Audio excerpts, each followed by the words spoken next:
Yes, du coup, je laisse sans plus attendre la parole à Nathalie. Vous pouvez l'applaudir.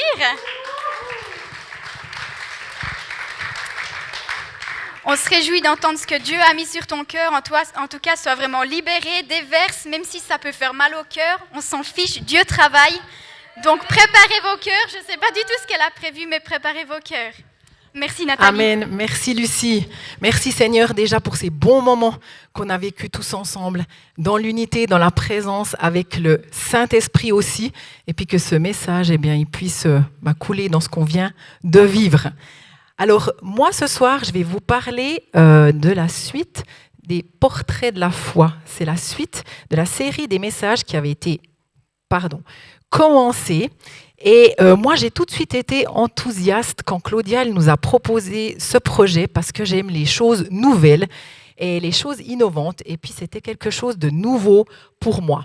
Et quand on a parlé des héros de foi, d'en choisir un, on s'est dit un ou deux, moi, j'ai tout de suite pensé à Sarah. Peut-être parce que c'est la seule femme qui fait, une des seules femmes, pas la seule, qui fait partie de cette liste et qui est parmi tous ces hommes de foi. Alors ce soir, moi, je vais vous parler de Sarah, mais comme son histoire, elle est intimement liée à celle d'Abraham, bien sûr que vous entendrez aussi parler d'Abraham. Et c'est aussi le couple de cette liste de foi, et moi j'ai trouvé ça tellement intéressant dans la dynamique que ça apporte par rapport à la promesse qu'ils ont reçue et dans l'interaction des décisions qu'ils vont prendre l'un et l'autre. Des décisions qui vont influencer l'un ou l'autre avec des conséquences bonnes ou mauvaises pour l'un et l'autre. Alors moi, tout d'abord, je suis allée me plonger dans la Genèse parce que je voulais lire l'histoire de Sarah sans me préoccuper de ce qui était dit à son propos dans Hébreux 11. Je voulais d'abord me faire ma propre opinion. Et ce qui a été intéressant pour moi, c'est qu'au fur et à mesure que je lisais son histoire, ce que je relevais, c'était plutôt ses faiblesses et ses manquements, plutôt que des faits marquants qui me disaient « Waouh, mais c'est pour ça qu'elle a été nommée femme de foi ». Par exemple, pour Noé, c'était évident pour moi. Dieu lui avait dit « Tu construis une arche » et puis il a obéi alors qu'il n'y avait pas de pluie. Mais pour Sarah, c'était plus abstrait pour moi. Alors dans ce message, je vais tout simplement vous partager mon parcours, mais vous livrer mes questions ouvertes du début. Là où je ne trouvais pas de réponse, mes réflexions personnelles aussi, les pensées que le Saint-Esprit a mises en moi, et j'ai reçu une pépite par rapport à Sarah que je vous partagerai tout à l'heure. Parce que le Saint-Esprit, c'est l'enseignant.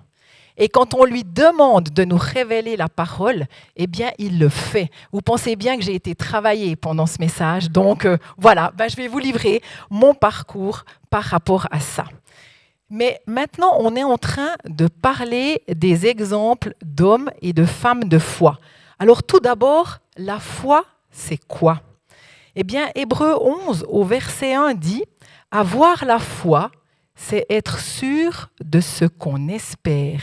C'est être convaincu de la réalité de ce qu'on ne voit pas. » Et en fait, la Bible, elle nous dit qu'avoir la foi, c'est mettre sa confiance en Dieu, que les choses qu'on espère, et là je ne pense pas seulement à avoir la vie éternelle, à passer l'éternité auprès de Dieu, mais aussi que ses promesses, celles qu'il nous a données dans la Bible, dans sa parole, ou bien celles que le Saint-Esprit nous a révélées personnellement, ou encore des paroles qui nous ont été données par un frère ou une sœur qu'on aurait reçues, elles se réalisent.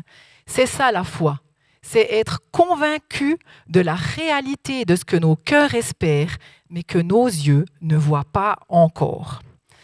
Et les versets 2 et 3 continuent en disant « Et c'est à cause de leur foi que les hommes des temps passés ont été approuvés par Dieu.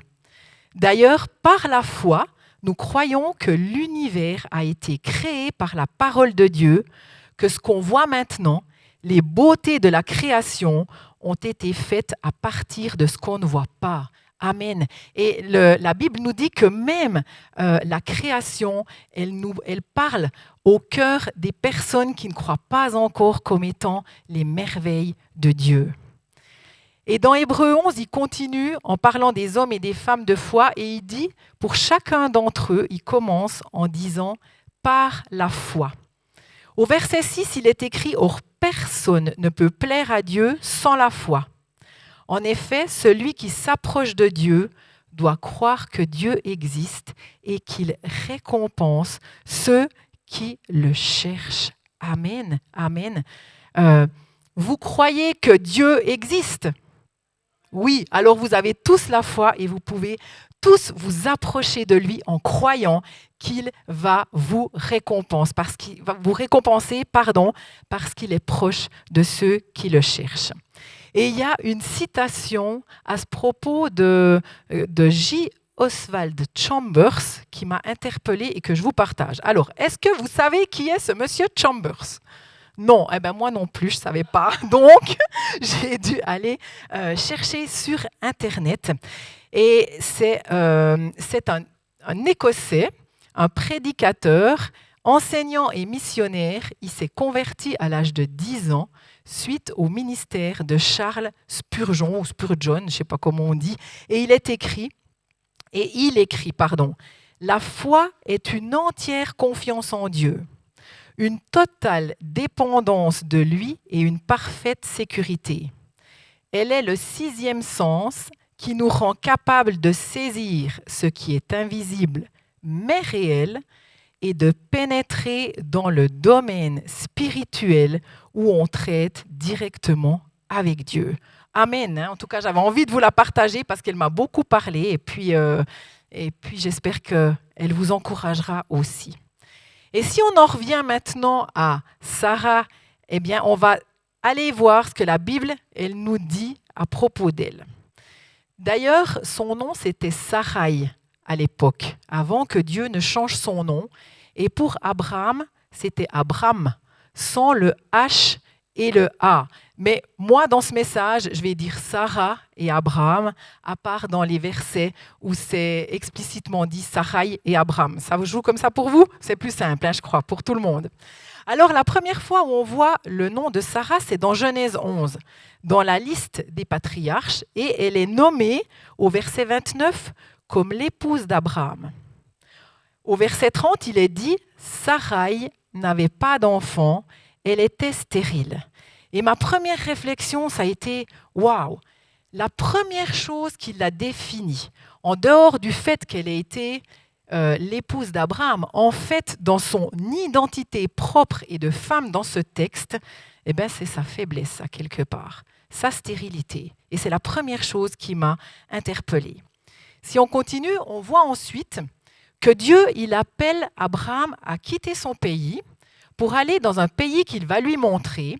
Et il lui donne une promesse, que de lui naîtra une grande nation et qu'au travers d'Abraham seront bénies toutes les familles de la terre, dont vos familles, dont ma famille, qui sommes les héritières de cette promesse aujourd'hui. Au travers d'Abraham, chacune de nos familles ont été bénies et sont encore bénies.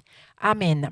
Et on peut remercier Abraham d'avoir obéi à Dieu, de quitter son pays quand même, où il avait une vie prospère. Parce que la Bible, elle nous dit que quand il a quitté son pays, il l'a quitté avec toutes ses richesses, ses serviteurs et ses servantes. Et Abraham, il a pu faire ça parce qu'il a entendu Dieu lui parler. Il a vu la gloire de Dieu qui a fait qu'il n'a pas douté et qu'il est parti pour commencer une vie qu'il ne connaissait pas, à l'improviste, une vie de semi-nomade.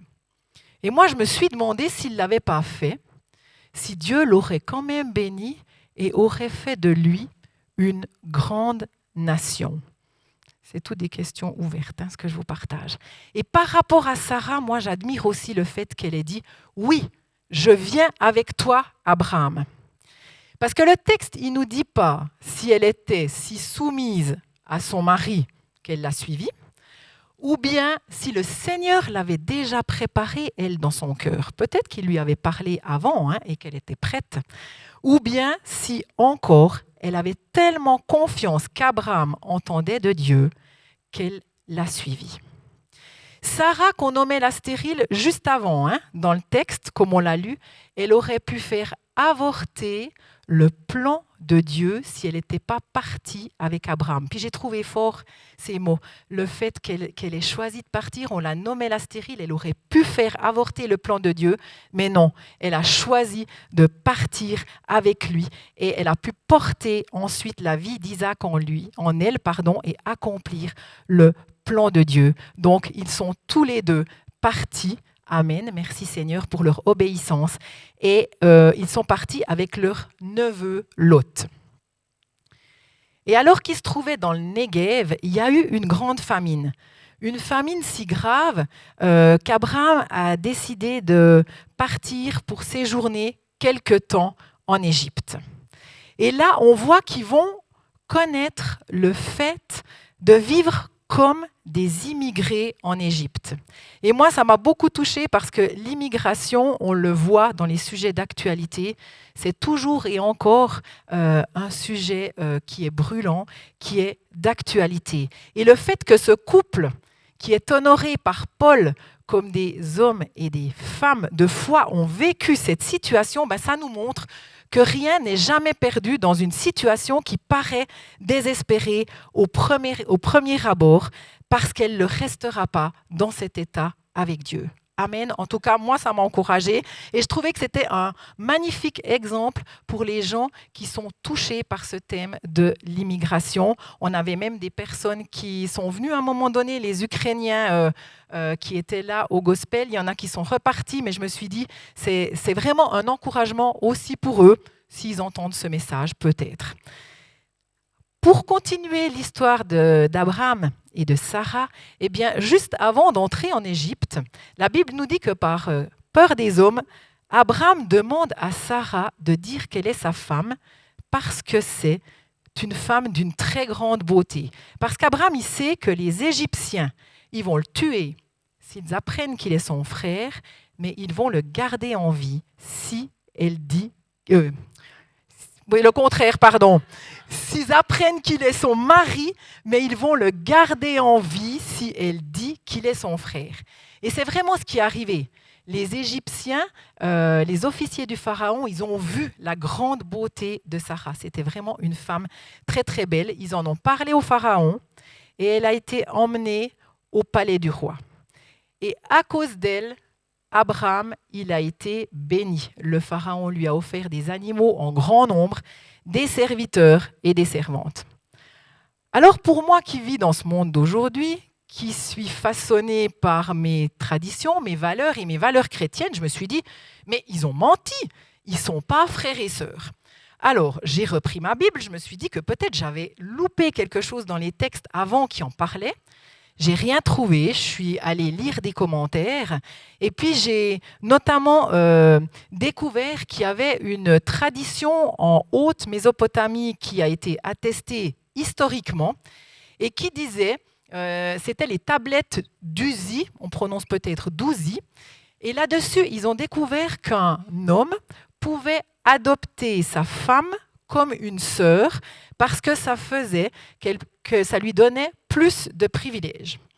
Alors ok, je suis restée avec ça, j'ai continué ma lecture et c'est juste après, dans Genèse 20 au verset 12 qu'il est dit « D'ailleurs, il est vrai qu'elle est ma sœur. Elle a le même père que moi, mais non la même mère. C'est pourquoi elle a pu devenir ma femme. Lorsque Dieu m'a fait quitter la maison de mon père, j'ai dit à ma femme « Partout où nous irons, fais-moi le plaisir de dire que je suis ton frère. » Donc, ça avait répondu à ma question.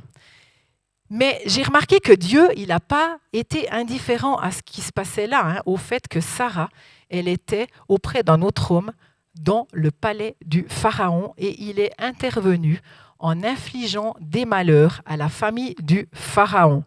parce qu'il l'avait prise pour femme et le Pharaon les a reconduits hors du pays avec tous leurs biens, leurs serviteurs et leurs servantes. Et il a même dit à Abraham, « Pourquoi m'as-tu dit qu'elle était ta sœur et ne m'as-tu pas dit qu'elle était ta femme ?» Je ne sais pas si le Pharaon l'avait prise pour femme dans tous les sens du terme ou si elle faisait partie de son harem et qu'elle se préparait pour cela. Mais pour moi, il y a une chose que j'ai vue, même si ça n'a pas été le cas, qu'ils n'avaient pas vraiment consommé l'acte sexuel, on va le dire comme ça. Là, j'ai vu qu'en fait, Abraham, il avait exposé la pureté de Sarah et que le Seigneur, il a réagi. Mais je me suis demandé, Sarah, comment elle s'était sentie? Est-ce qu'elle s'était sentie trahie par son mari? Ou bien est-ce qu'elle avait obéi par soumission par rapport à l'accord qu'ils avaient fait? Ou bien est-ce qu'elle s'était dit qu'au fond, dans cette situation difficile, c'était un mal pour un bien? La Bible, elle ne nous répond pas vraiment. Ça reste des questions ouvertes, mais en tout cas, c'est à la suite de cela, parce qu'ils avaient augmenté leur cheptel d'animaux, leurs biens, que Abraham et Lot se séparent, parce que le Néguev, il ne suffisait plus à nourrir tous leurs troupeaux.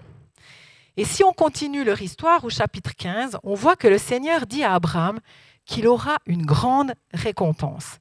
Et Abraham, qui n'a toujours pas d'enfant, malgré la promesse que le Seigneur lui a faite, qu'il a reçue de Dieu, il dit au Seigneur, « Que me donneras-tu? Tu ne m'as pas donné de descendance, et ce sera Eliezer de Damas qui sera mon héritier. » Eliezer, c'était, je crois, le chef, je ne sais pas si c'était le chef, un de ses serviteurs ou le chef de ses serviteurs. Et là, on voit qu'Abraham, face à la réalisation de la promesse qui tarde, à quelque part, il essaye de l'accomplir par ses propres forces en déclarant qu'Eliezer pourrait bien être son héritier. Mais ce n'était pas le plan de Dieu, puisqu'il dit ensuite à Abraham qu'il lui donnera un héritier qui sortira de lui et une descendance aussi nombreuse que les étoiles qui sont dans le ciel. Et Abraham, qu'est-ce qu'il fait? Abraham, il a choisi de faire la bonne chose. La Bible nous dit directement après cela qu'il a mis sa confiance dans le Seigneur. Amen. Il a mis sa foi en Dieu, que Dieu pouvait réaliser la promesse qu'il lui avait donnée d'avoir un fils. Et Abraham, par rapport à la foi, et c'est pour ça aussi qu'il a appelé un père dans la foi, il était convaincu de la réalité de ce qu'il ne voyait pas encore, que son cœur espérait et de la promesse que Dieu lui avait donnée. Et à cause de cela, la Bible nous dit que Dieu l'a considéré comme juste et qu'il a scellé cette promesse par une alliance en faisant passer son feu saint et sacré entre les moitiés d'animaux qu'il lui avait demandé de partager. Par moitié. Donc, après, je me suis dit, mais qu'est-ce qu'Abraham il peut avoir fait après cela?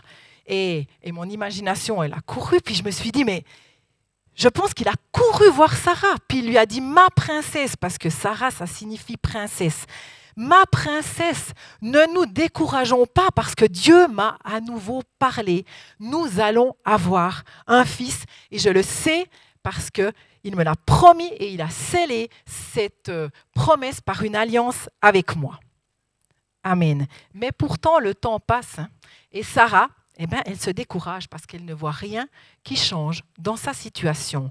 Alors, dans Genèse 16 au verset 2, Sarah dit à Abraham, « Voici que l'Éternel m'a rendu stérile. Aie des relations avec ma servante, peut-être aurai-je par elle des enfants. » Abraham écouta Sarai.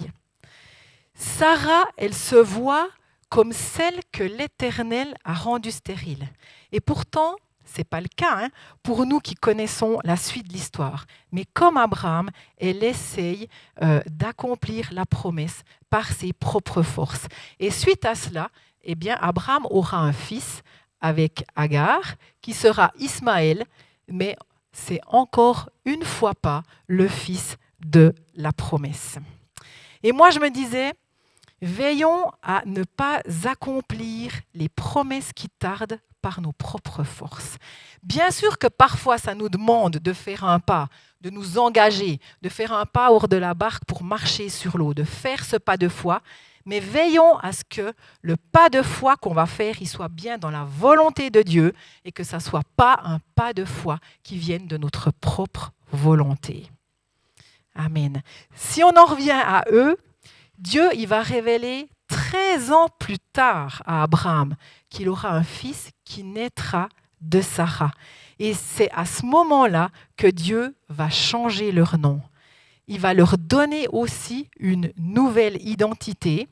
Abraham, ça signifie l'ancêtre d'une foule, et Sarah, princesse. Et il donne même à Abraham le nom de leur fils, Isaac. Et Isaac, ça veut dire « il rit ». Alors que dans les textes, Sarah, elle rit après. Elle avait encore pas ri à ce moment-là. Et ça signifie pour moi que Dieu, il sait toutes choses avant même qu'elles se passent. Parce qu'on a un Dieu omniscient, un Dieu qui sait tout, un Dieu omniprésent qui est présent partout avec nous, et un Dieu omnipotent, un Dieu qui est tout-puissant et qui peut tout. Amen. Quand on a fait alliance avec Dieu, la force des alliances, par le sacrifice de Jésus à la croix, on dit qu'on a eu la nouvelle naissance. Et c'est vrai, mais là, on a aussi reçu une nouvelle identité. Parce qu'en Jésus, nous sommes devenus des fils et des filles de Dieu. Et nous sommes héritiers de toutes les promesses et les valeurs qui accompagnent les fils et les filles de son royaume. Amen.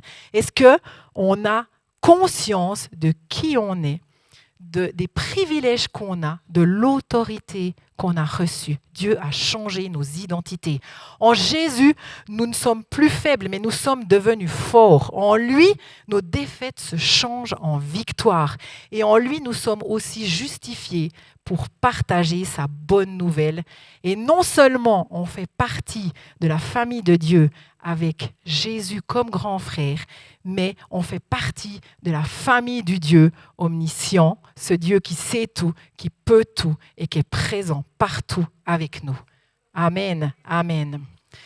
Quelque temps plus tard, si on en revient au texte et à leur histoire, eh bien, Abraham, il était assis à l'entrée de sa tente et l'Éternel lui apparaît. Soudain, il voit 3 hommes qui sont près de lui et il les invite à rester chez lui pour se reposer et pour manger. Et la Bible, elle les cite comme 3 hommes, comme 3 visiteurs ou comme l'Éternel et 2 anges, et elle alterne leur désignation dans les chapitres 18 et 19.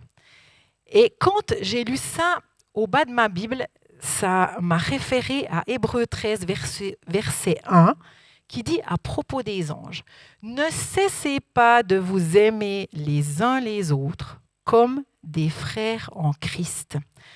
Rappelez-vous que vous devez bien recevoir ceux qui viennent chez vous. En effet, en agissant ainsi, quelques-uns ont accueilli des anges sans le savoir. » Ça, c'est dans Hébreux 13. Et à l'époque de Paul, il était courant d'offrir l'hospitalité aux chrétiens qui étaient en déplacement dans l'Empire romain, et sans qui la générosité de leurs frères chrétiens, ils n'auraient pas pu se déplacer.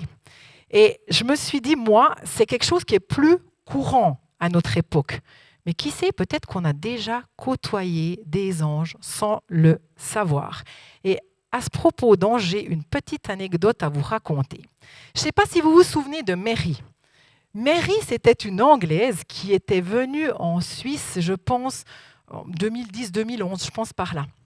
Et elle donnait des cours d'anglais à l'école de commerce. Elle donnait aussi des cours d'anglais dans le cadre d'Avenir Formation. Et moi, je passais un diplôme d'anglais. C'est là que je l'ai connue.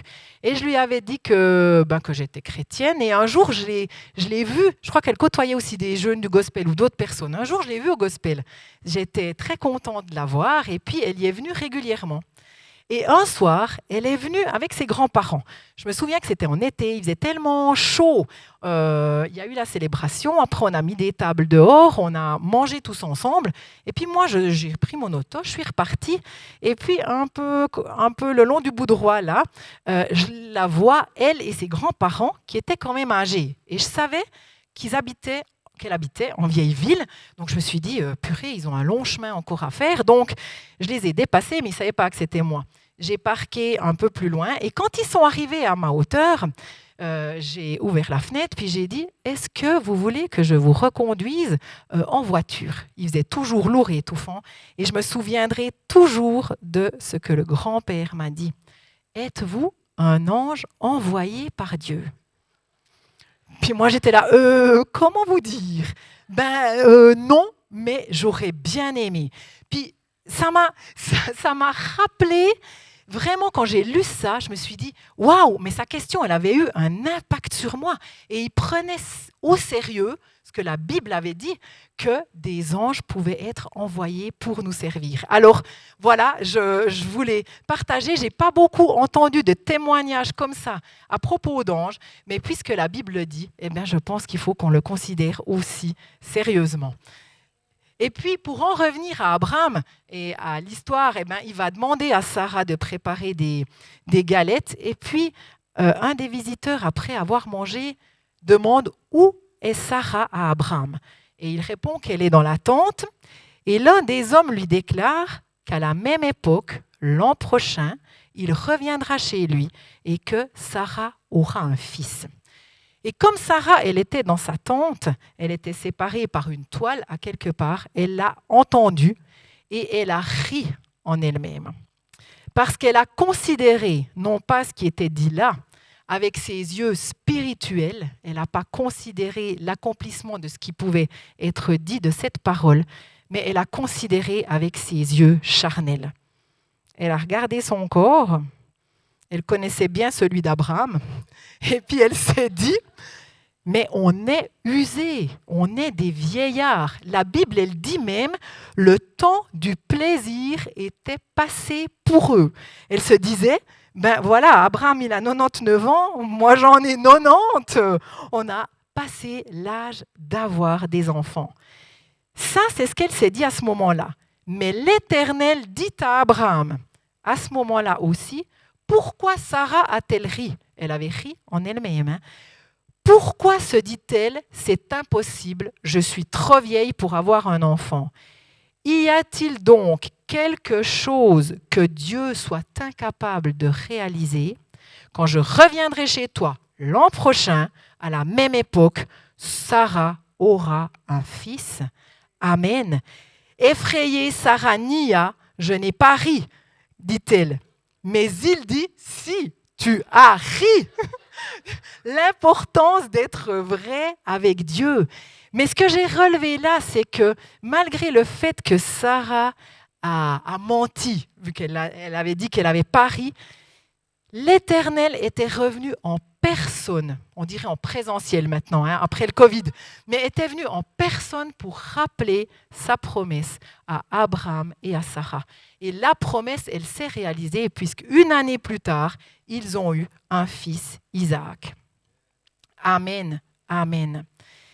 Pourtant, quand quelques années plus tard, Dieu demande à Abraham de lui sacrifier son unique, son fils tant espéré, ce fils de la promesse, Abraham, il obéit. Le lendemain matin, il part avec Isaac pour aller adorer sur la montagne dans le pays de Moria. Il part avec 2 de ses serviteurs et à un moment donné, il leur dit, Genèse 22, verset 5, « Restez ici avec l'âne, l'enfant et moi nous irons là-haut pour adorer Dieu, puis nous reviendrons ici. » Et j'insiste sur ce « nous ». Si Abraham a dit « nous », c'est qu'il avait tellement foi en Dieu qu'il croyait que Dieu pouvait ressusciter son fils Isaac au-delà de ce que humainement on pourrait penser, parce qu'il lui avait dit qu'il aurait une descendance.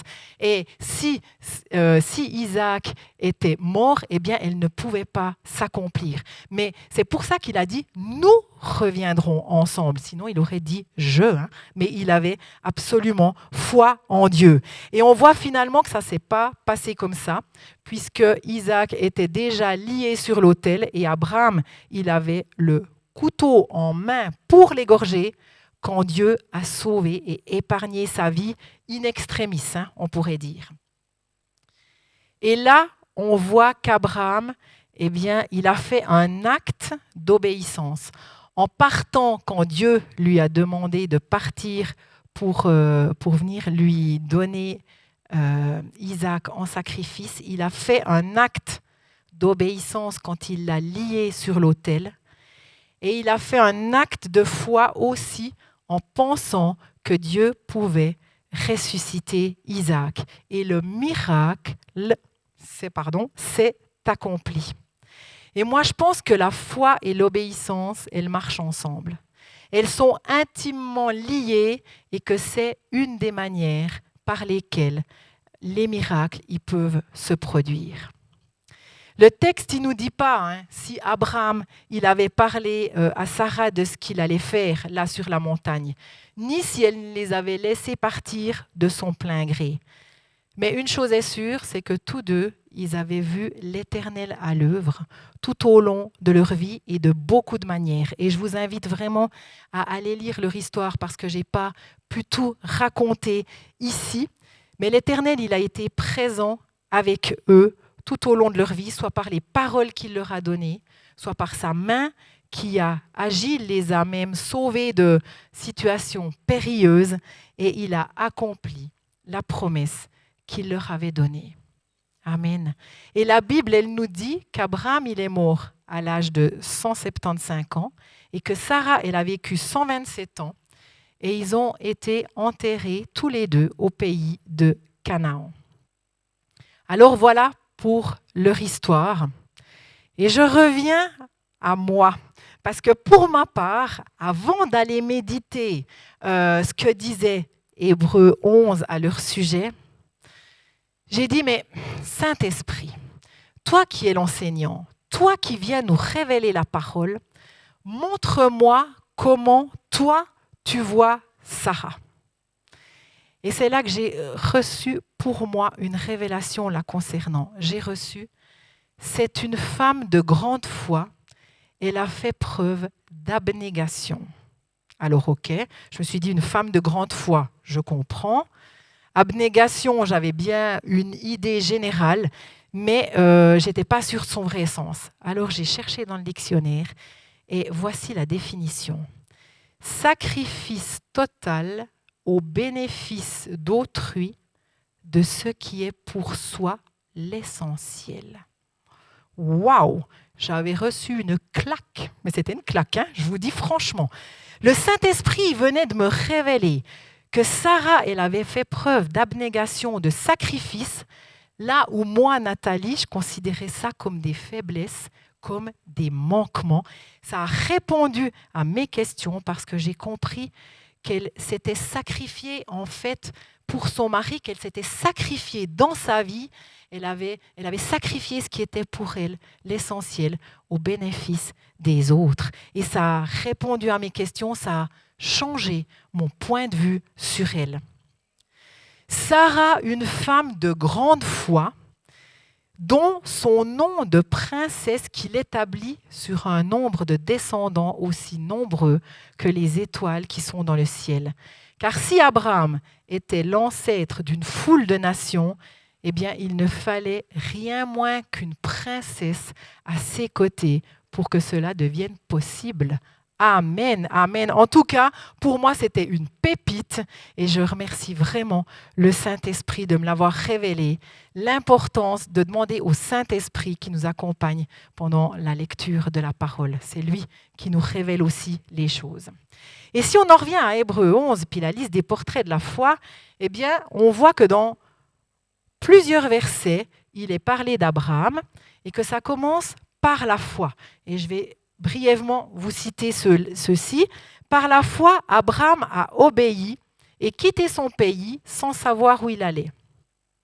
Par la foi, il a vécu comme un étranger dans le pays que Dieu lui avait promis. Par la foi, Abraham fut rendu capable d'être père.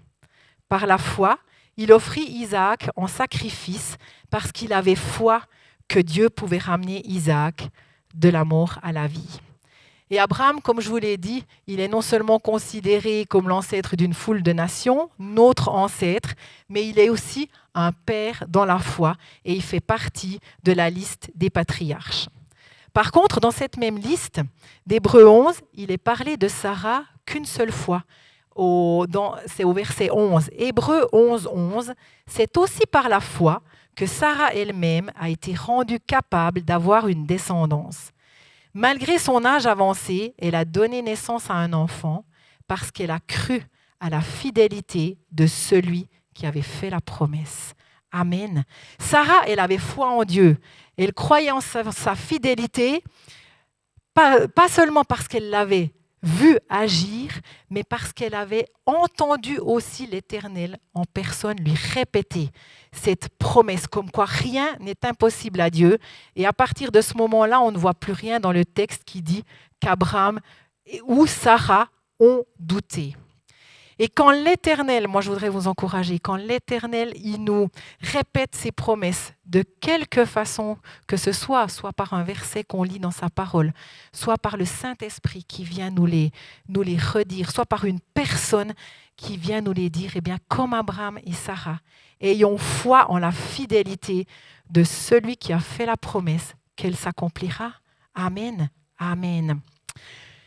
Sarah, elle a vu la main de Dieu agir et elle avait foi que Dieu pouvait donner la vie dans ses entrailles. La vie là où il n'y avait rien, là où elle voyait que l'échec et la désolation. Et en fait, eh bien, elle a cru que Dieu pouvait changer sa situation.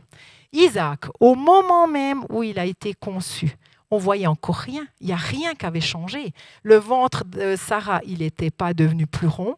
Et Sarah elle-même, elle n'avait même pas conscience à ce moment-là qu'elle était enceinte. Mais au moment où le spermatozoïde il a fécondé l'ovule, il y a eu le oui de la vie de Dieu qui a mis fin à la stérilité. Il y a eu le processus de la vie de Dieu qui a commencé. Et vraiment, ça a mis fin à la stérilité de Sarah parce que là où il y a le oui de Dieu, là, il y a aussi la vie de Dieu. Amen. Et pour nos vies, c'est pareil. Il a fallu le oui de Dieu à chacune de nos vies, au moment de notre conception. Et s'il y a des personnes qui se demandent encore pourquoi ils sont là, est-ce que c'est par hasard, qu'est-ce que je fais ici sur cette terre, etc. Eh bien non, vous avez été dans le plan, dans le timing parfait de Dieu. Et il a fallu le oui de Dieu à chacune de vos vies parce que vous avez été choisi et aimé par Dieu bien avant votre naissance. Amen. Dieu, il est le même hier, aujourd'hui que demain. C'est un Dieu qui ne change pas. Et je voudrais vous encourager qu'il veut aussi venir donner sa vie dans vos projets, dans vos situations, là où pour l'instant où vous ne voyez rien qui change. Mais quand le oui de Dieu est là, ça met fin à la stérilité. Et peut-être que vous ne voyez encore rien changer, mais que ce oui de Dieu, il est déjà en train de changer vos circonstances, de changer votre situation, de changer votre diagnostic, alors que vous ne voyez encore que désespoir, mais que l'espoir est déjà à l'œuvre en train de changer les choses. Amen. Amen. Soyez vraiment encouragés par ça. Prenez-le pour vous, dans la foi, comme une promesse de Dieu pour vous. Je me suis demandé qui sont les héros de la foi pour nous aujourd'hui. Quels sont les hommes et les femmes qui sont pour nous des exemples de foi? Parce que je ne pense pas que la liste de Paul elle soit exhaustive, qu'elle soit terminée, et puis que chaque chrétien aurait pu rajouter des noms selon l'époque qu'il a vécue. Alors, il y a des grands noms qui ne sont pas sur la liste et qu'on considère aussi comme des grands hommes de foi, comme par exemple Martin Luther, John Wesley, George Muller, Charles Finet, Charles Spurgeon aussi que je vous disais avant, etc. On pourrait en citer bien d'autres. C'était des hommes de foi qui, par leur témoignage, leur vie, sont encore des exemples pour nous aujourd'hui. Mais pour moi, les héros de la foi, c'est ceux qui s'emparent aujourd'hui avec courage de la parole de Dieu, qui l'appliquent dans leur quotidien et qui en rendent témoignage dans la simplicité. Et j'aimerais vraiment vous encourager à ce que, comme Sarah et Abraham, qui n'ont pas été parfaits et qui pourtant sont dans cette liste des exemples d'hommes et de femmes de foi, eh bien vous, comme moi qui ne sommes pas parfaits, eh bien on peut aussi être appelés des hommes et des femmes de foi quand on vit la parole dans notre quotidien et quand on en rend témoignage dans la simplicité. Et peut-être que pour ceux qui ne s'en sentent pas dignes, eh bien regardez autour de vous, ceux que vous admirez, ce que Dieu fait dans leur vie comme des exemples de foi. Saisissez-vous, vous aussi, de la parole, appliquée-la dans votre quotidien. Témoignez, et peut-être que d'autres vont aussi vous considérer quand vous pourrez rendre témoignage comme des hommes, des femmes de foi d'aujourd'hui. Amen. Amen. Je voudrais vraiment vous bénir et vous laisser avec un dernier encouragement de la Bible par rapport aux promesses que le Seigneur vous a données. Habakkuk 2, 1 à 3. Moi, je veux rester à mon poste de garde. Je resterai debout sur le mur de défense. J'attendrai de savoir ce que Dieu me dira et comment il répondra à mes plaintes. Habakkuk, c'est un prophète qui avait reçu une vision et il parle avec Dieu au sujet de celle-ci. Je continue les versets. Alors le Seigneur m'a répondu, « Écris ce que je te fais connaître. Écris-le clairement sur des tablettes pour qu'on le lise facilement. Les choses que je te fais voir arriveront, mais seulement au moment fixé. Attends avec confiance, même si ça paraît long. Ce que j'annonce arrivera à coup sûr et sans retard. » Amen. Pour vous qui avez reçu des promesses de Dieu, je voudrais vous encourager à les écrire. À les écrire clairement, peu importe où, dans un cahier, pour pouvoir les relire facilement, pour pouvoir venir vous rappeler de ce que le Seigneur vous a dit, des promesses qu'il vous a faites. Parce que les choses qu'il vous a fait voir, elles arriveront, mais seulement au moment fixé. Ne nous décourageons pas, ayons confiance, même si ça paraît long, à ce que comme Abraham et Sarah, il y a eu un accomplissement de leurs promesses, et bien qu'il y en aura aussi un accomplissement des promesses de Dieu pour nos vies aussi. Amen. Soyez vraiment bénis et merci pour votre écoute.